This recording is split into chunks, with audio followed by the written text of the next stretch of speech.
એ સાહેબ સ્કૂલ છૂટે ને, ચોમાસું હોય બરોબર, અને સ્કૂલ છૂટે અને અમે દફતર લઈને ઘેર જતા હોઈએ અને હજી પહોંચીએ ના પહોંચીએ ને ત્યાં તો ખાબકી પડે વરસાદ. એ સમયે અમે શું કરતા, ત્યાંથી શરૂઆત છે આ કવિતાની. એક ઝટકે બધું ફગાવી નાગા પૂગા નાતા જેમાં ઈ ધીંગો વરસાદ.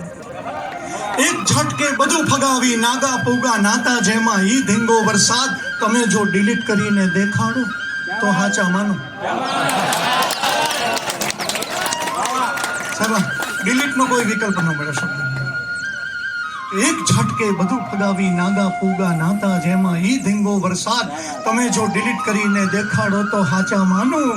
એ ગામમાં સતનારાયણની કથા ને કથામાં શીરાનો પ્રસાદ. તમે જો ડિલીટ કરીને દેખાડો તો હાચા માનું. કેટલામો અધ્યાય આવ્યો એમ પૂછાતો જાય. જેમ અને અધ્યાય જેમ વધતા જાય એમ સંખ્યા વધતી જાય. સાહેબ પછી જે પડિયામાં જે શીરો ખાવાની સાહેબ મજા જ્યારે પણ ઘરમાં શીરો બને ને તો એમ તો બોલાય જ કે સત્યનારાયણની કથા જેવો શીરો